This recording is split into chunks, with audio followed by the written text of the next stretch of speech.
She had nothing left, not a home, not a dollar, not even hope. Then a stranger in a black coat sat beside her in the rain and said 4 words that changed her life forever. "You're coming with me." What begins as a chance encounter between a heartbroken dreamer and a billionaire CEO becomes a powerful story of betrayal, justice, and rising from the ashes. This isn't a rescue. This is a comeback. Hello, family. Welcome to True Life Stories. Please subscribe and leave a like for us. It means the world to us. Also share this video to your friends and loved ones and turn on post notifications so you don't miss future videos from us. Thank you as you do so. Sit back and relax as we dive into the story. The rain had stopped, but the streets were still wet. Water dripped from the trees, the rooftops, and signs above the shops. Puddles covered the sidewalk, shining under the streetlights like little mirrors. The air was cool and smelled fresh, like it always does after heavy rain. Ethan Cole walked quietly down the street. He wore a long, dark coat, and 2 bodyguards followed behind him at a distance. They didn't speak. They knew this was one of those days when Ethan didn't want to be around people, meetings, or his company.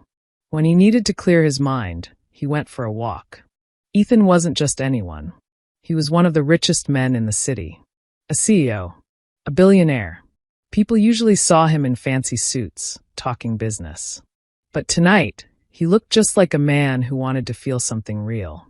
As he walked, he passed a closed flower shop, a coffee place locking its doors, and a few taxis rushing by. The city was slowing down for the night. Then he saw her. She was sitting alone on a wooden bench near the bus terminal. Her clothes were wet, sticking to her skin like they hadn't dried from the rain earlier. Her hair was a mess. Her bag sat beside her on the bench, old and broken, like it had been thrown around too many times. She didn't move. Her head was low. Tears ran down her face, but she wasn't crying loudly. Just sitting there, quietly falling apart. Ethan walked past her at first. He didn't stop. But after a few steps, something inside him said, "Go back." So he did.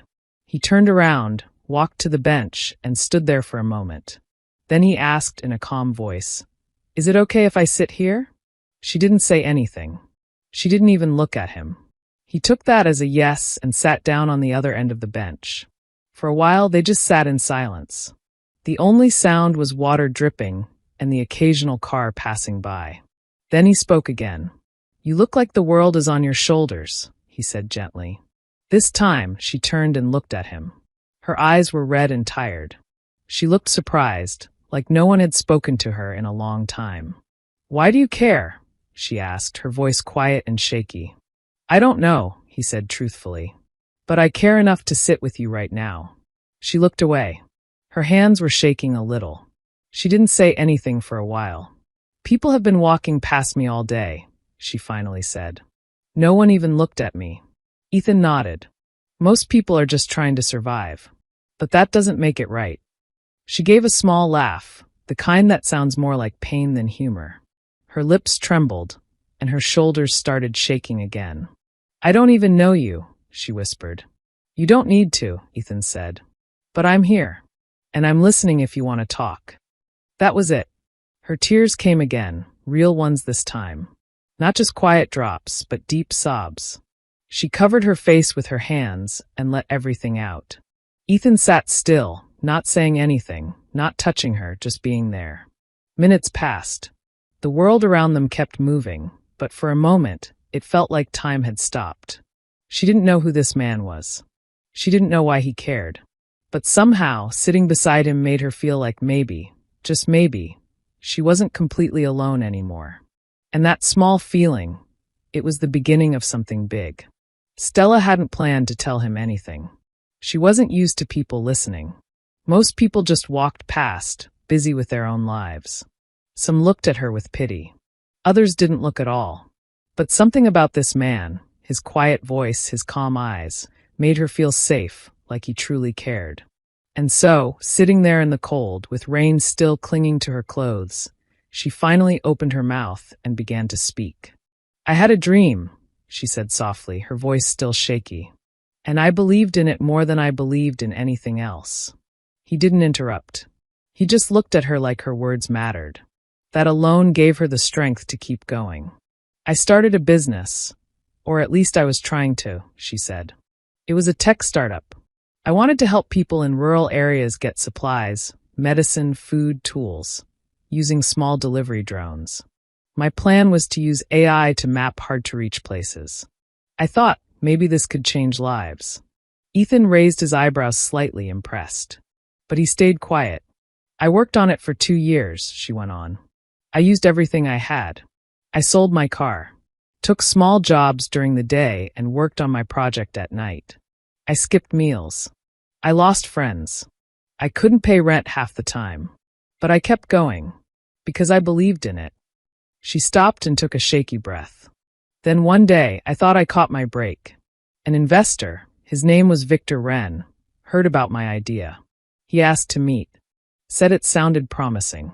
She looked down at her hands, now resting in her lap. They were still trembling. He was so kind at first. He smiled a lot. He said my idea was smart, that it could be huge. He asked to see everything. My plans. My maps. My code. My drone designs. I was nervous, but I thought, this is it. He's going to help me. Ethan frowned slightly, already sensing where this was going. I gave him everything. I trusted him, Stella said, her voice hardening. Then he stopped answering my messages. A few weeks later, he announced the launch of a new company. It had a shiny logo, big sponsors, and all the same ideas I'd shown him. Same words. Same blueprints. Just stolen. Ethan let out a quiet breath. He took everything? Stella nodded. Every single thing. I tried to reach him. I begged for a meeting. When I finally went to his office, they laughed at me. Security dragged me out. And he looked me in the eye and said I had no proof. He told me I was lying. Her jaw tightened and new tears filled her eyes. I walked out of that building feeling like I'd been erased. Like I didn't exist. For a moment, neither of them spoke. The sound of the city filled the space between them. Distant cars, a bus rolling by, the wind rustling through trees. And when I got home, she continued, her voice cracking, my stuff was outside. In the rain. My landlord had kicked me out. Said he was tired of waiting for rent. She paused, wiped her face, but the tears kept coming. I had nothing left. No money. No home. No job. And the only thing I had believed in was gone. Ethan sat with her in silence. His hands were folded in his lap. His face was calm, but his eyes were full of thought. I'm sorry, Stella whispered. I don't even know why I told you all of this. He looked at her quietly for a long moment. Then he stood up slowly and reached out his hand. You're coming with me. She blinked, confused. What? You heard me, he said gently. You're coming with me. Where? She asked, scared and uncertain. To someplace warm. To someplace safe. Somewhere you can rest. And then we're going to figure this out. She stared at him, unsure if she could trust again. But something in his eyes, steady, clear, unshaken, felt real. Her fingers moved slowly, like they were still afraid to hope. But then she reached up and took his hand. And that's how it began. Not with a business meeting. Not with a contract. Not with a deal. But with one man deciding not to walk away. The car ride was quiet. Stella sat in the back seat, unsure of where she was going or what to expect. She clutched her old duffel bag tightly on her lap, as if it was the only thing holding her to the world. The inside of the car was warm and smelled faintly of leather. The man beside her, Ethan, didn't speak much. He simply stared out the window, deep in thought. She looked at him more closely now. His coat was still damp from the rain, but he didn't seem to care. His face looked serious, not cold, but thoughtful. He didn't look like a stranger anymore. He looked like someone who meant what he said. The car stopped in front of a tall building made of glass and steel. A man in uniform opened the door. This is where I live, Ethan said gently. You're safe here. Stella hesitated. Are you sure? I don't want to. He cut her off, not with anger, but with calm firmness. I'm sure. Come inside. She stepped out into a dry, quiet lobby. The floor was shiny like a mirror. The lights were soft, the air warm. A woman behind the desk greeted Ethan by name, but didn't ask questions. She gave Stella a small smile, like she knew not to pry. An elevator took them to the 33rd floor. When the doors opened, Stella found herself in a beautiful penthouse. It wasn't flashy, but every corner spoke of wealth. Tall windows, soft lighting, artwork on the walls. But what caught her attention most was how peaceful it felt. Quiet. Safe. "I'll show you the guest room," Ethan said. "There are fresh towels, a bed, and anything you need. If you're hungry, help yourself to the kitchen. Sleep as long as you want." Stella followed him down the hall like a ghost. When he opened the door to the guest room, she almost cried again. A clean bed, soft sheets, a warm blanket. Things she hadn't seen in weeks. Her throat tightened. "I don't know what to say," she whispered. "You don't have to say anything," Ethan replied. "You just need to rest." She turned to look at him. "Why are you helping me?" He thought for a moment. Then he said quietly, "Because I remember what it felt like when no one did." He turned and left the room, closing the door behind him. Stella didn't sleep that night. She collapsed. As soon as her head touched the pillow, her body gave in. The warm blanket covered her like safety, and for the first time in weeks, maybe even months, she let go. Her dreams were full of noise and pain and running. But every time she fell, there was a hand reaching down. When she woke up, sunlight poured through the windows. Clean clothes were folded on a chair. A tray with food sat on the nightstand. Eggs, toast, fruit, and tea still warm. For a moment, she just stared. Then tears came again, not from sadness, but from relief. Later that morning, Ethan called her into his office. It wasn't like any office she'd seen before. It had large windows overlooking the city and a desk covered in papers and screens. He stood behind it, reading a document.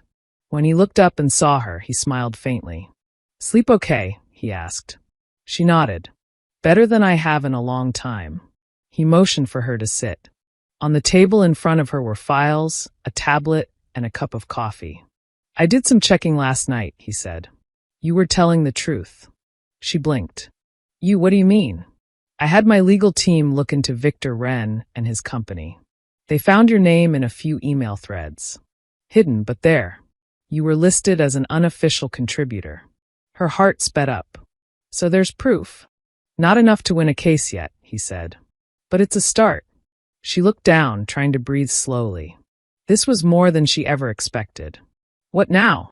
"Now," Ethan said, walking around the desk to sit beside her.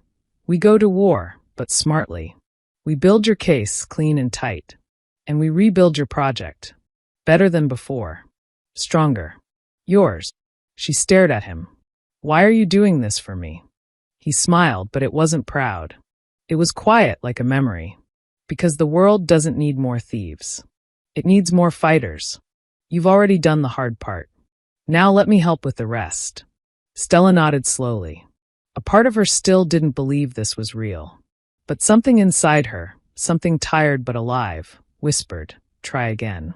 And so, in a glass tower high above the city, a woman who had lost everything sat at a table with one of the richest men in the world. Not as a beggar, but as a partner. The storm wasn't over. But now, she wasn't facing it alone. The office they gave her was on the 21st floor of one of Ethan's buildings. Not too big, not too small, but bright, clean, and quiet. It had large windows that looked out over the city, a smooth desk, a brand new laptop, and a little coffee machine in the corner. To Stella, it felt like a new world. She stood there for a while that first morning, just looking around. Her hands were still rough from weeks on the streets. Her shoes were worn. Her heart was full of fear. But for the first time in a long time, her name was on the door. Stella Daniels, Research and Development. It wasn't a dream. She was starting again. Ethan didn't just give her a place to work. He gave her a guide. Her name was Julia Moreno, a woman in her mid-40s, smart, confident, with sharp eyes and kind hands. She had helped build part of Ethan's tech empire, and now she was being asked to help someone who had nothing but an idea.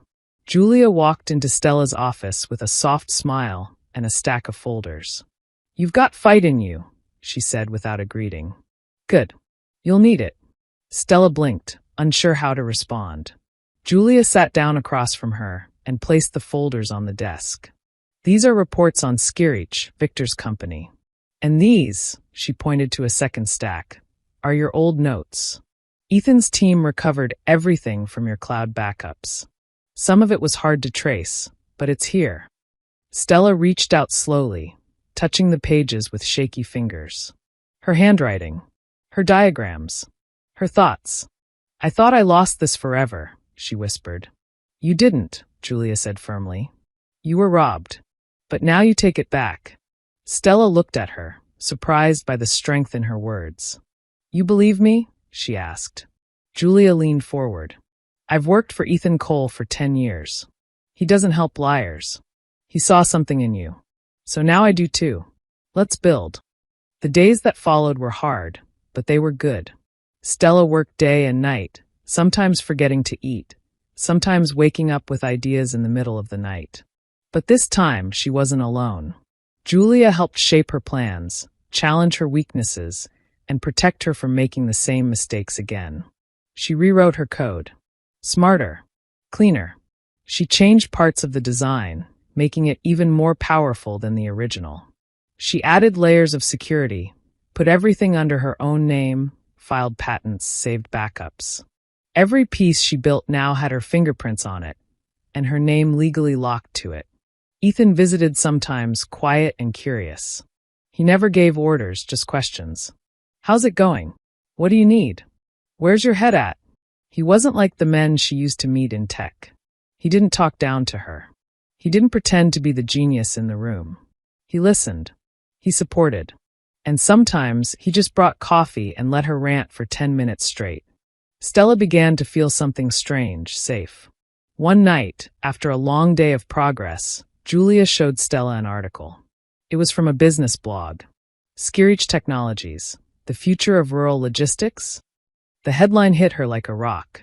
Victor's smiling face stared from the screen, confident and smug.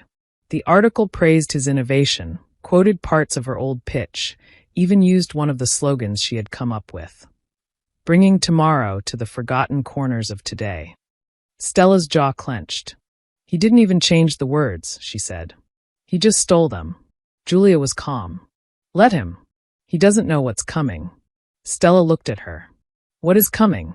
Julia smiled just a little. The day we remind him what real creators look like. 1 week later, Ethan invited Stella to a private pitch event. It wasn't a big public thing.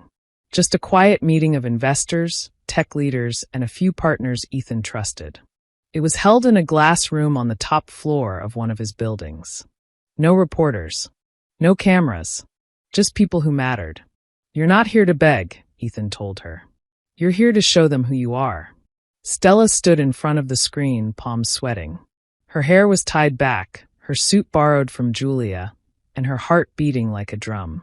But when the lights dimmed and her first slide came on, something inside her settled. She took a deep breath. And she spoke. Not just about technology, but about purpose.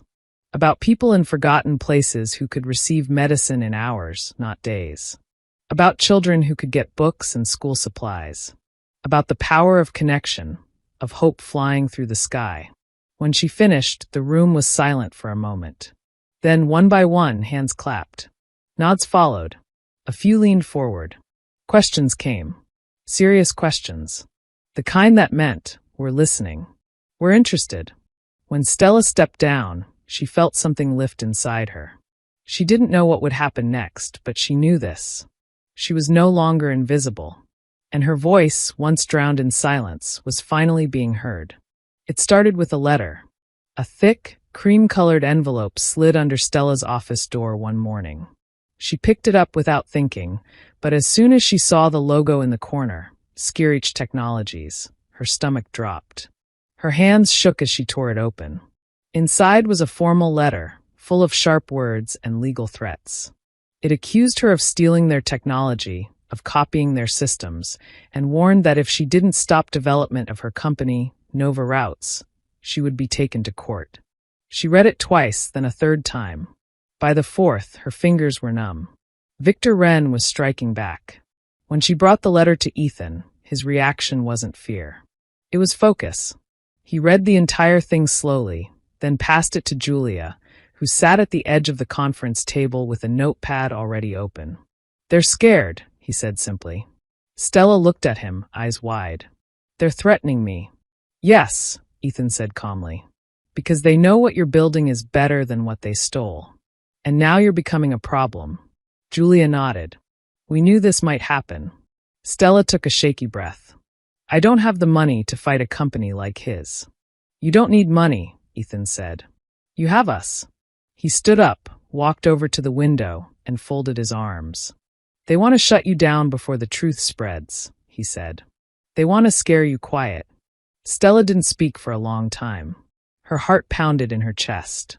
All those memories of losing her home, her work, her trust in people, rushed back like a flood. She could still hear Victor's voice. "You have no proof. And now this." "I thought I was done being afraid," she whispered. Julia looked at her.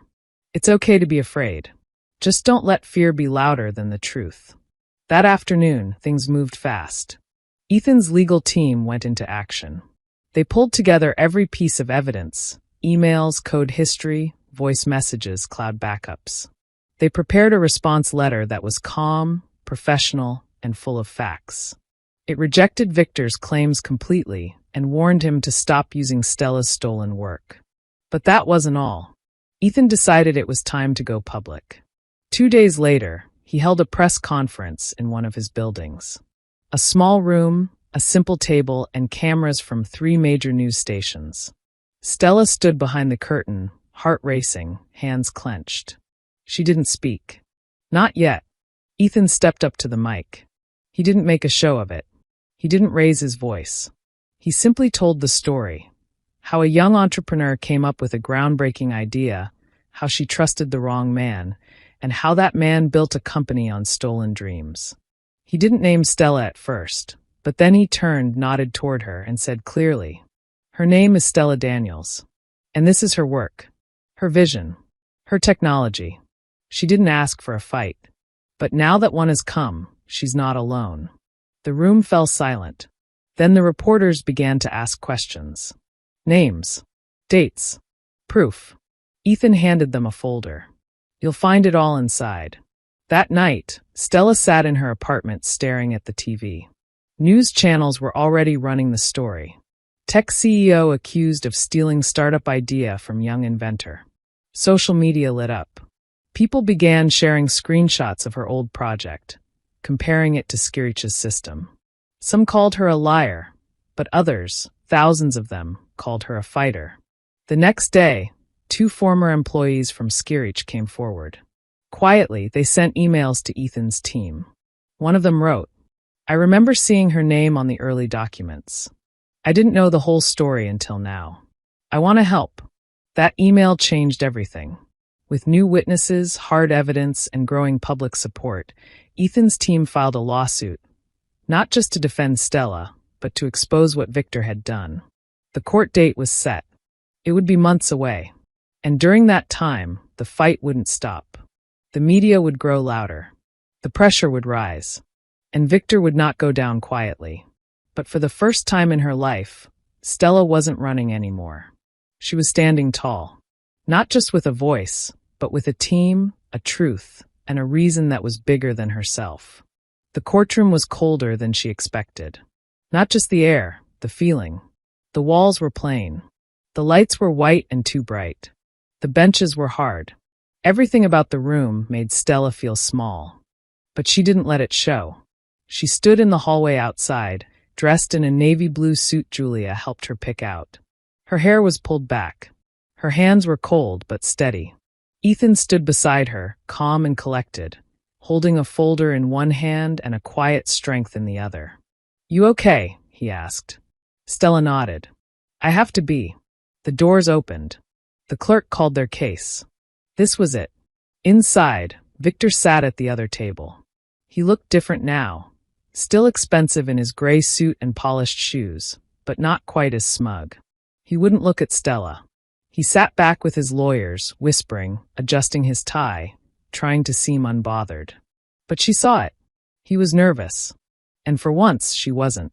The first day was full of paperwork and formal steps. The judge, an older woman with sharp eyes, set the rules. Stella barely spoke. Ethan's legal team did the talking. They started with the evidence: timelines, email threads, file records. They showed the jury how Stella had created her drone system months before Victor's company even existed. Then came the documents. Julia had found the old pitch Stella had sent Victor. It had her words, her designs, her diagrams, all dated and stored online, untouched since the day she sent them. Side by side, the team showed how Victor's company had used nearly the exact same features. The courtroom watched as Stella's truth unfolded on screen, proof page after page. Victor's lawyers tried to fight back. They called it coincidence. They said she had no signed contract, no patent at the time. They tried to paint her as angry, bitter, ungrateful. But the moment that changed everything came on the third day. One of Victor's former employees, the whistleblower, was called to the stand. He was young, maybe in his 20s, and nervous. But his voice was clear. "I saw the original files," he said. "They had her name on them. We were told to remove it." The courtroom fell quiet. Victor's lawyers shifted in their chairs. Victor crossed his arms tightly. The judge leaned forward. "Who told you to remove her name?" He hesitated. "Then, Mr. Wren did." That was the moment the room changed. Stella watched it happen. How people who once doubted her now sat forward, eyes focused. How the jury leaned in. How even Victor, who had once thrown her out of his office like trash, now sat sweating behind his team. On the final day, the judge gave her the chance to speak. Her hands trembled just a little as she walked to the stand. But when she looked at the jury, at the faces of strangers, her voice didn't shake. "I spent 2 years building something from nothing," she said. "Not because I wanted to be rich, but because I wanted to help people who are always forgotten. My only mistake was trusting someone who saw my dream as an easy way to make money." She looked toward Victor. "He didn't just steal my work. He stole my safety, my home, my belief that the world could be fair. But I'm standing here now, not because I'm angry, but because no one else should have to go through that." She took a breath. "I'm not here to win money. I'm here to take my name back." Then she stepped down. The jury left the room to decide. It felt like hours. Ethan sat beside her in silence, watching her ready. Then the doors opened again. Everyone stood. The foreperson, holding a slip of paper, handed it to the judge. The room held its breath. "We, the jury, find in favor of the plaintiff, Stella Daniels." Her knees almost gave out. The judge continued. Victor Wren was ordered to pay damages, stop using any part of her design, and, most important, issue a public statement naming her as the original creator. Stella closed her eyes. She didn't cry. She just breathed. For the first time in a long time, she felt light. Outside the courtroom, the sun was warm on her skin. Reporters rushed toward her. Cameras flashed. But she didn't speak. She didn't need to. Ethan placed a gentle hand on her shoulder. "You did it," he said. "No," she replied softly. "We did it." She looked up at the sky. It was blue. Clear. Wide open. Like her future. It smelled like new paint, warm coffee, and fresh hope. The office was quiet but alive. Small groups of people working around desks, drones on shelves, papers covered in maps and numbers. There was a logo on the wall now, freshly painted in dark blue and gold. Nova Routes, delivering light to the hardest places. And under that logo stood Stella Daniels. Her name was on the door. Her idea was in the air. Her people believed in her. And for the first time, so did she. The day started with a team meeting. She walked into the glass-walled conference room to the sound of quiet greetings and smiles. Her staff, 7 now, looked at her like a real leader. Not because she was rich. Not because she won the lawsuit. But because she never gave up. "I want a day to be about the mission," she said, standing at the front. "We're not just building tech. We're building trust. What we send into the sky touches real lives on the ground." They nodded. One of the engineers smiled. A young woman took notes quickly, eager not to miss a word. Stella paused. Her voice softened. There were nights I didn't know where I'd sleep. Days I didn't eat. I almost let this dream die. But we're here now. And I want you to know, this place exists because people believed in something before they could see it. The room clapped. Not loud, not forced, just honest. A few days later, Stella gave her first public keynote. It was at a small tech conference, nothing huge, but enough to draw reporters and young dreamers from all over the country. The stage lights were warm on her face, but she didn't sweat. She stood in a simple black dress, a single bracelet on her wrist, a gift from Julia, and a small gold pin on her chest, the Nova logo. She looked out into the crowd. She saw Ethan sitting in the second row, quiet and proud. She saw faces that reminded her of herself, eager, anxious, afraid to hope. She leaned into the mic. I was found on a bench, wet, tired, alone. I thought my story was over. But someone sat next to me and listened. That's all. He didn't fix me. He didn't promise magic. He just didn't walk away. Her eyes moved across the crowd. Today, I'm standing here not because someone gave me success, but because someone reminded me I was worth fighting for. The world doesn't change through power. It changes when we pay attention, when we care, when we choose to sit beside someone in the rain. The room stood. Applause shook the floor. People cried. Some just stood frozen. Ethan didn't clap right away. He just smiled. She saw it, and smiled back. Months passed. Nova routes grew quietly but steadily. The first trial flights were successful.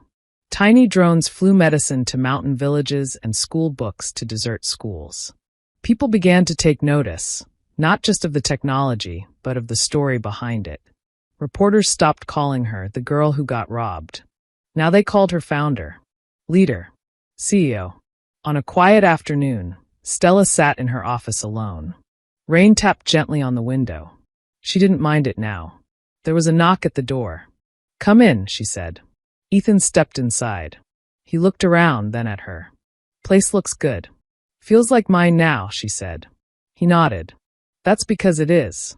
They sat together for a while, no rush, no big plans. Just quiet. I still think about that day, she said. So do I, he replied. You changed my life, she whispered. No, Ethan said. You changed your life. I just made sure you had the space to do it. She looked at him with soft eyes.